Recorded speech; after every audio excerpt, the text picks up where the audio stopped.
अंतःकरणाचे परिवर्तन आणि अध्यात्माची पहाट फुलवणारे आपल्या हक्काचे यशवंत प्रसाद न्यूज. यशवंत हो, जयवंत हो, यशवंत हो, जयवंत हो, यशवंत हो, जयवंत हो. बोला पुंडलिक वरदा हरी विठ्ठल.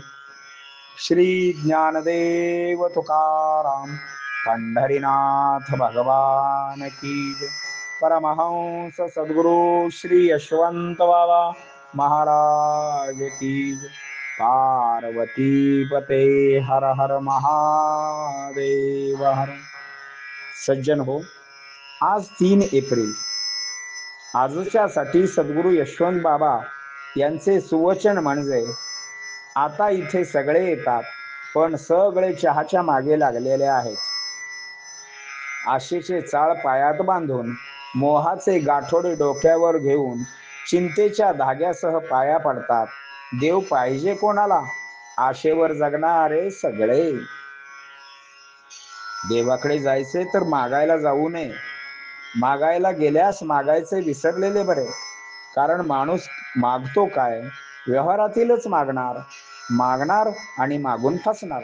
तिथे गेल्यावर एवढेच म्हणावे, काय मागू आता मागणे कळेना, देशी तुरे सर्वस्व बळे बळे देना. तुला जे काही द्यायचे असेल ते दे. माझ्या आवडीचे मला मिळाले नाही तरी चालेल, मात्र तू देणार ते मला काय हवे आहे हे जाणून करणार ते पूर्ण असणार.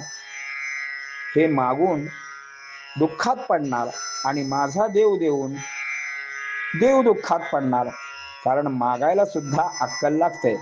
सावित्रीने यमाकडे योग्य मागितले.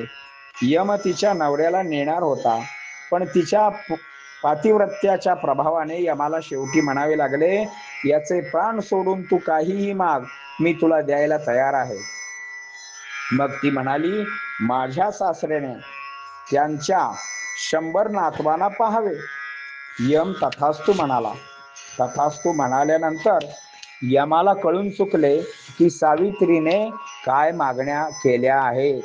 सासऱ्याला 100 नातू जर पाहायचे असतील तर तिला 100 मुले झाली पाहिजेत, आणि तिला 100 मुले होण्यासाठी हिच्या नवऱ्याला आता जिवंतच सोडावे लागणार.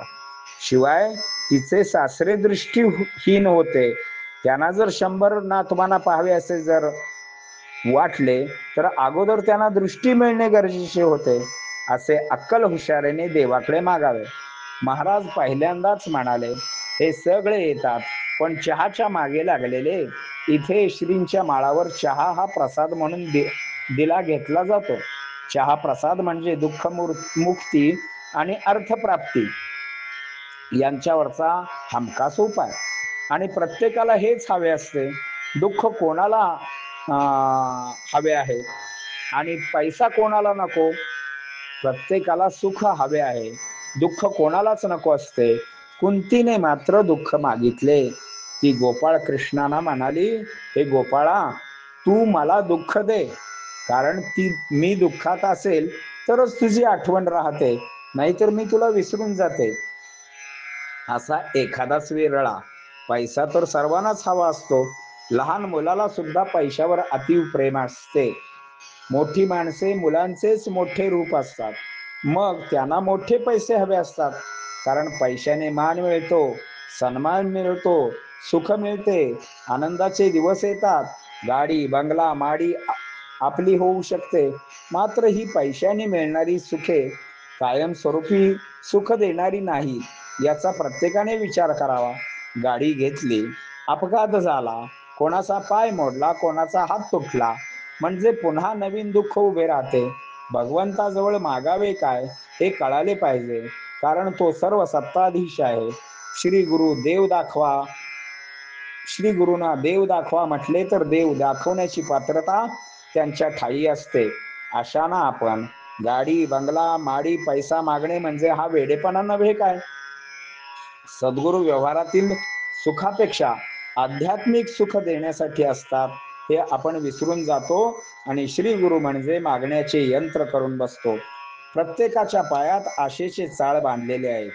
आशा ही साखळी अशी आहे, जिने तुमचे पाय बांधून धरले की माणूस सैरावैरा धावतो व त्यातून जो सुटला अर्थात साखळीतून मुक्त झाला की तो स्थिर होतो. यातील वाटचाल ह्यापेक्षा लक्षणार्थाकडे लक्ष द्यावे. आशेतून सुटला की तो स्थिर झाला. आशेने बांधला म्हणजे आशेत गुरफटला की ती आशा पूर्ण करण्यासाठी माणूस नाना प्रयत्न करीत असतो. सद्गुरूंच्याकडे येईलच, मात्र अंगारे, धुपारे, ज्योतिषी, देवऋषी हे सर्व मार्ग तो तपासून पाहिल. इतकी आशा नावाची बेडी वाईट आहे. ज्याला आशा आहे त्याला मोह सुटणार. हे हवे, ते हवे, हेही हवे, तेही हवे, त्यालाच सर्व पाहिजे असते आणि मोहाचे गाठोडे त्याच्या डोक्यात व डोक्यावरही असते. ते त्याला गुरूंच्याकडून पूर्ण करून घ्यावयाचे असते. चिंतेचे धागे पायात असतात. कुणाला मुलाच्या आजारपणाची चिंता, तर कोणाला पैशाची चिंता. कुणाला आजारपणाची चिंता, कोण कोर्टात केस खेळत असतो त्याची चिंता. अशा नानाविध चिंताने ग्रासलेला माणूस या साऱ्या चिंता श्री गुरु महाराजांच्या चरणी वाहतो. वास्तविक पाहता श्री गुरुनाथांना आपण किती त्रास देतो याचा विचार ज्याचा त्यांनी करावा. चिंता ही सजीवाला जाळते तर चिता निर्जीवाला जाळते. एका अनुस्वाराचा फरक आहे, पण जाळणे हा तिचा गुणधर्म आहे. आणि ही सारी साडेसाती आपण श्री गुरूंच्या चरणी वाहतो. वास्तविक पाहता देव मागितला तर ते देव दाखवतील. तुमची श्रद्धा रास्त आहे तर श्री गुरु सुद्धा रास्तच आहे. अशा देव दाखवणाऱ्या श्री गुरुनाथ यांना जिरे द्या, मोहरी द्या, हिंग द्या, लसूण द्या असे मागणे कितपत योग्य वाटते याचा ज्याचा त्याने विचार करावा. आणि मागायचे झाले तर हे श्री गुरु, माझी अध्यात्मात प्रगती होऊ देत, माझ्या मनात परिवर्तन होऊ देत, माझी सात्विक वृत्ती वाढू देत, माझे नाम वाढावे, नामातील बैठक वाढावी, मला देवाचे अनुभव यावेत, त्याची कृपा व्हावी, त्यांचे दर्शन व्हावे. श्री गुरुना हेच मागावे. पुंडलिक वरदा हरिविठ्ठल. श्री ज्ञानदेव तुकाराम. पंढरीनाथ भगवान की जय. परमहंस सद्गुरु श्री यशवंत